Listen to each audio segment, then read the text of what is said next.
vamos a dar la bienvenida al doctor Ricardo Bartel, de Barcelona, España. Él es médico del Hospital Universitario de Bellvitge y es miembro chairman de la Comisión de Investigación en Otología de la Joan AIFOS, miembro de la Comisión de Otología de la Sociedad Catalana de Otorrinolaringología, miembro del International Working Group of Endoscopic Ear Surgery y miembro del grupo Endoscopic Ear and Sinus Surgery Barcelona.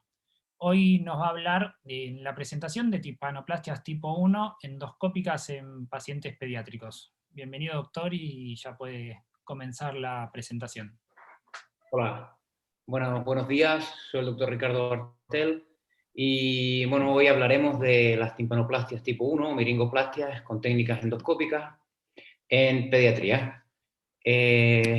No tengo no tengo conflictos de interés y bueno, comencemos la presentación entonces. Como les comentaba, comenzaremos con las timpanoplastias tipo 1 en pediatría. No voy a darles aquí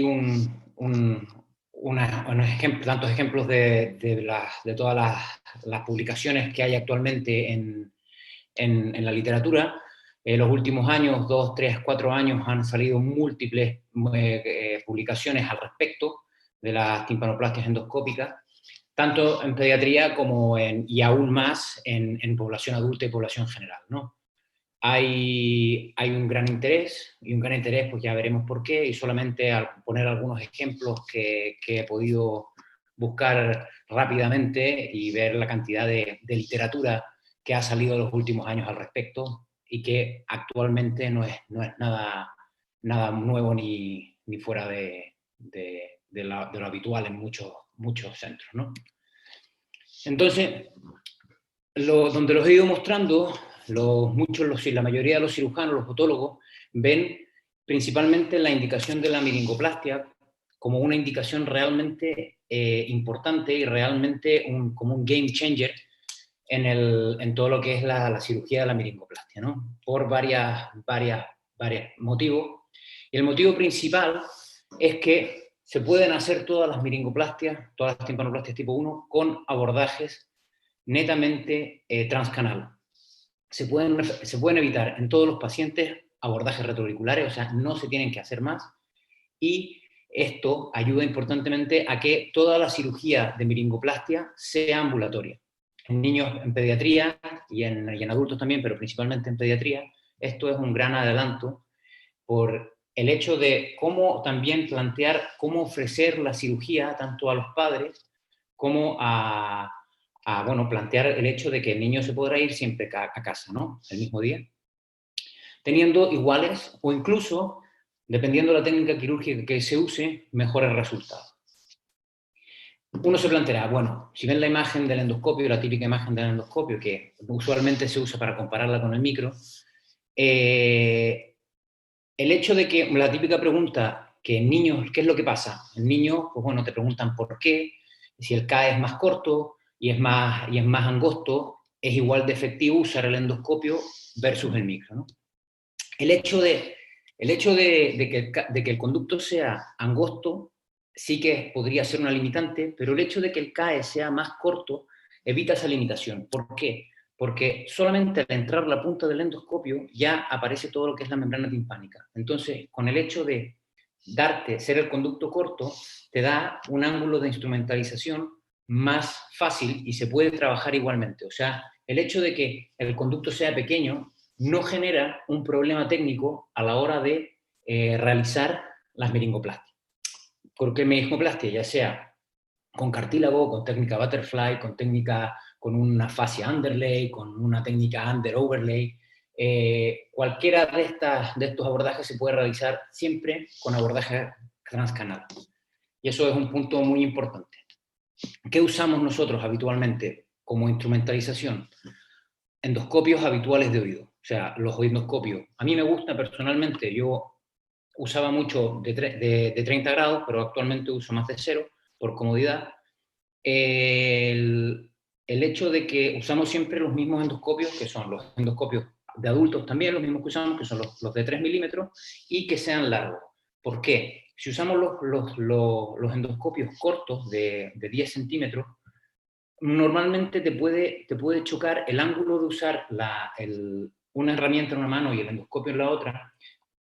El endoscopio largo te permite trabajar a diferentes profundidades, entonces no te molesta y no te estorba. El hecho de usar un endoscopio corto no te permite cambiar y las manos van chocando y es un poco incómodo. Entonces siempre usamos endoscopios largos de 14 centímetros y un instrumento habitual de oído normal de siempre. Entonces, la preparación de la cirugía, cómo configuramos el quirófano. Normalmente usamos estas características. Paciente, yo personalmente opero de pie, porque bueno, fui formado para la cirugía no sinusal también, entonces me es más cómodo el hecho de poder moverme para un lado o para el otro con el endoscopio para apuntar o bien a hipotímpano o bien a epitímpano según donde tenga que trabajar, ¿no? Entonces me acostumbré a trabajar de pie y esta es la razón por la cual uso la cámara y el endoscopio, la pantalla enfrente a mí y la instrumentista a la cabeza del paciente. Seguimos. Entonces, después el primer paso, ya sea en una meringoplastia, en una timpanoplastia, en un colesteatoma, en lo que sea, es la infiltración del canal. ¿No? El canal lo infiltramos de la siguiente manera.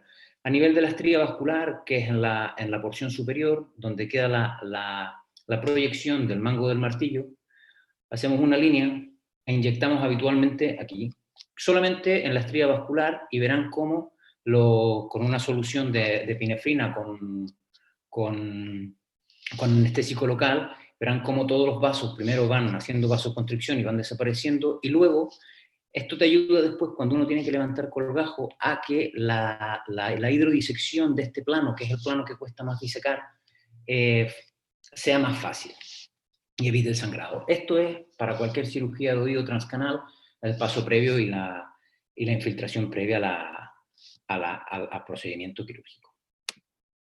Seguiremos. Ahora, bueno, vamos a la técnica quirúrgica propiamente tal. ¿Y a qué conclusión llegué yo? Después de probar la misma técnica de siempre, una fascia underlay, cartílago underlay, que es lo que ocupamos mucho en otras timpanoplastias, en las miringoplastias o timpanoplastias tipo 1, nos hemos cambiado solo a usar butterfly. Nos limitamos al injerto con alas de mariposa de cartílago, siempre el cartílago de grosor completo, con los dos pericondrios por los dos lados. ¿Vale? ¿Por qué usamos esto? Porque nos gusta, primero, el cartílago nos gusta mucho por, bueno, lo mismo de siempre, que es que da una estabilidad importante al oído medio, evita retracciones superiores y transmite muy bien el sonido. Esto es literatura y bueno, hay muchas revisiones sistemáticas y metaanálisis que están de acuerdo con esto.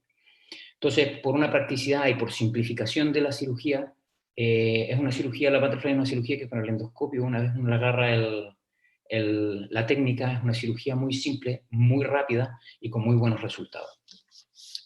Entonces, para mi gusto, esto es simplificar la otología y simplificar las miringoplastias. Esto lo puede realizar cualquier persona, en nuestro centro lo realizan, habitualmente es una cirugía que hoy en día la dejamos para residentes y pues, siempre la hacen y no tienen ningún problema.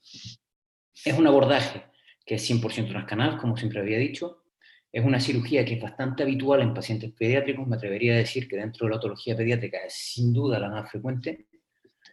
Y las planificamos siempre cuando hay un airborne gap menor a 20. Siempre que hay un airborne gap mayor a 20, usamos nosotros la clasificación de la AAO, la Head and Neck Surgery americana, la asociación americana, y que usamos el promedio entre 500, 1000, 2000 y 4000, tanto en vía ósea como en vía aérea, y la diferencia, pues es el gap que medimos, ¿no? Si es menos de 20, pues planificamos una meringoplastia, y si es más de 20, pues ya entramos a levantar colgajo y revisar cadena. Como decía, tenemos preferencia por el cartílago, por la estabilidad del injerto, que aporta estabilidad al oído medio, y facilita la técnica per se. Y, como decía, preferimos la técnica de butterfly. Habitualmente pues, nos encontramos con tres tipos de perforaciones, ¿no? La perforación más frecuente para mí, en mi experiencia, la que más frecuentemente nos encontramos, que es una perforación de tamaño mediano, ¿no? Entonces, la cirugía en sí, lo que hacemos es yo saco la lesión del trago, o sea, el cartílago del trago, intento sacar un trago bien grande, porque si me falta, me falla o me equivoco en el diseño, podemos sacar un poco más. Habitualmente, el diseño, para mí, esta técnica, lo importante de todo es el diseño del injerto. En este caso, pues, estamos reavivando los bordes. En esta época sacaba el anillo fibroso y hoy en día ya no lo saco. Luego, mido la perforación según el bisturí de Rosen. En este caso, por lo que veo, pues la perforación probablemente sea de 2 por 2. Y por 2 redondos, ¿no? Bisturí, 2 bisturís de Rosen por 2 bisturís de Rosen.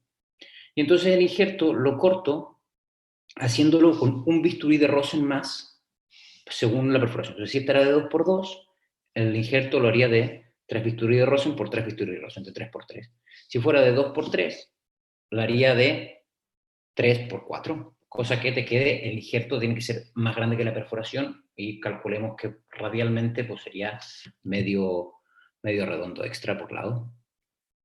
Entonces, con un bisturí del 11, al diseñar el cartílago, el injerto, con las medidas que lo habíamos hecho, luego habitualmente hago un cuadrado y después le corto las esquinas para hacer un octágono. Y luego con un bisturí del 11, lo que voy haciendo es haciendo el corte en el medio, generando como si fuera como un drenaje, un espacio en el medio en el que podamos meterlo después en la perforación para tapar el agujero. Mientras más grande es la incisión separando el cartílago, más fácil es de poner el injerto. Y la verdad es que ponerlo, la dificultad de poner este injerto no tiene más dificultad que poner un diábolo, un drenaje en diábolo.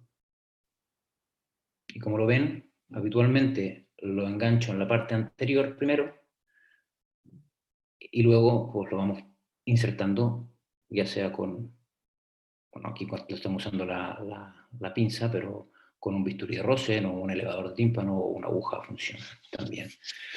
El concepto es que el cartílago no tapará, no se integrará a la membrana. El cartílago lo que hará será ser de soporte, y ahí la importancia de dejar el pericondrio por ambos lados para que él sea el pericondrio el que va uniendo y se va fusionando con la membrana, con la parte, el epitelio escamoso de la parte exterior, y el otro con que se fusione o haga metaplasia con la parte mucosa de la capa interna de la membrana. Fui poco a poco, empecé con esas perforaciones que eran las más fáciles y poco a poco fui experimentando con perforaciones más grandes. Actualmente, esta es una perforación bastante grande, pero actualmente incluso esta misma técnica la usamos con perforaciones subtotales. ¿Qué hacemos con el martillo? En este caso, como el manubrio del martillo no se extiende tanto dentro de la perforación, lo que hacemos es el corte dentro del cartílago lo hacemos más profundo, cosa que al final, al poner el injerto, podamos meter lo que queda del manubrio del martillo dentro del corte en el cartílago.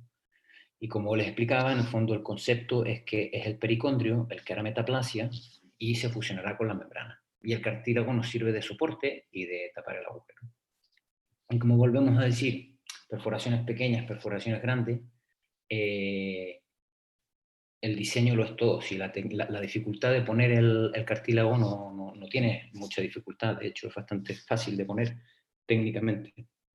Si la perforación fuera más grande y fuera subtotal y el martillo estuviera muy expuesto, lo que hacemos es un corte aquí, que sea un diseño que es un espacio para que deje un espacio para el martillo, y elevamos una parte del pericondrio, y luego al ponerlo, pues el pericondrio se rebate tapando lo que queda de martillo, ¿no? Y las más difíciles de todas son las perforaciones pequeñas, técnicamente. Hacemos lo mismo, si esta es de un redondo por un redondo, pues lo que hacemos es un cartílago, lo cortamos de un cuadrado de 2 redondos por 2 redondos, se le cortan las esquinas y te queda un octágono. Y luego pues se hace el corte y son, para mi gusto, estas son las más complejas de poner, porque al ser el cartílago un poco más rígido y no poder hacer el corte dentro del mismo más muy profundo, porque nos podemos quedar con 2 láminas de cartílago, cuesta un poco más de ponerlo y a veces es un poco más duro y puede que haciendo un poco más de fuerza a veces quede adentro o se nos vaya hacia adentro, o se nos vaya adentro, o se nos caiga o nos pasemos un susto en el que nos quede a medio poner y después tengamos que sacarlo, ¿no? Aquí estamos otra vez diseñando el injerto, que se tiene que diseñar, como les decía, un poco un rosen extra de la perforación y hacemos el corte en el medio. En este caso se está usando un bisturí de faco emulsificación,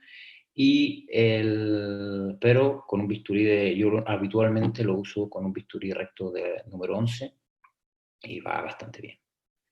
Como ven, decía, pues, se ve el cartílago un poco más ancho y a veces cuesta un poco ponerlo porque queda como un botón al final.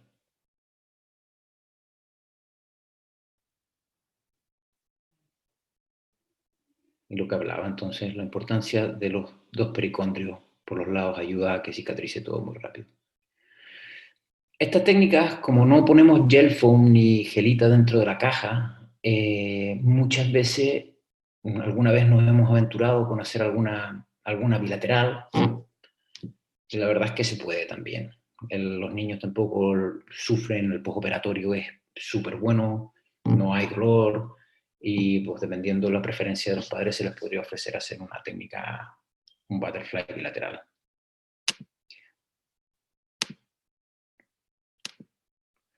Entonces, esto lo publicamos en el 2019 y hicimos una pequeña, era la época, los primeros casos que hacíamos, empezamos a hacerlos en el 2017, el 2018, y los comparamos un poco con la fascia, también con técnica endoscópica Anderle.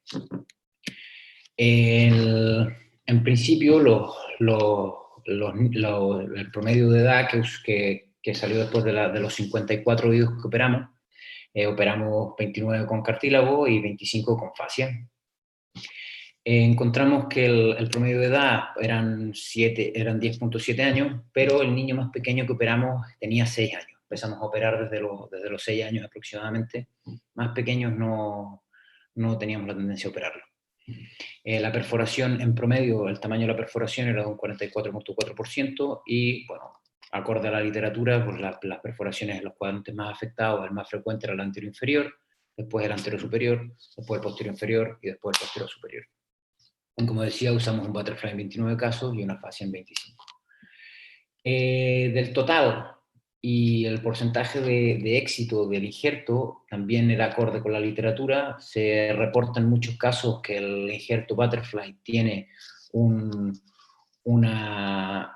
tasa de éxito de aproximadamente un 95% y la fascia pues, más o menos del 90%. También creemos que nuestros resultados eran acordes con la literatura y la verdad es que pues, revisando creemos que sí.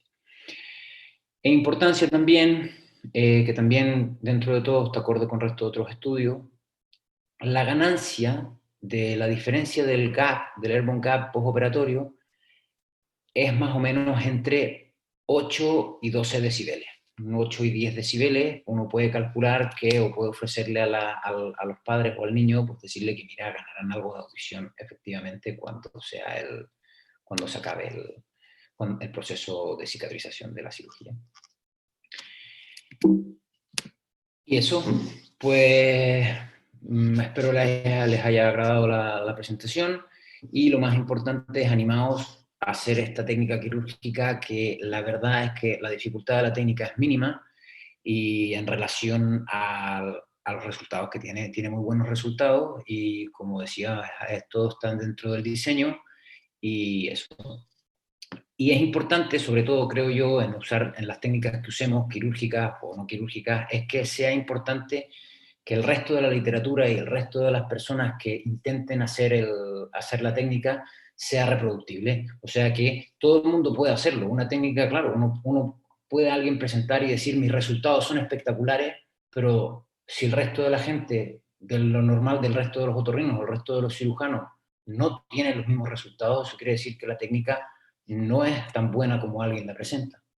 Y creo que esta es la importancia de esta técnica, es que la literatura la respalda y la gran mayoría de la gente suele tener los mismos resultados.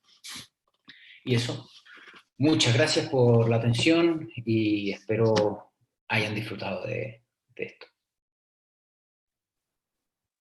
Perfecto, muchísimas gracias por la excelente presentación, muy lindos además los videos con los endoscopios siempre se ven fantásticos. Si bien va a haber una sesión de Zoom en vivo donde el doctor va a contestar preguntas, yo quería hacerte una consulta Dime.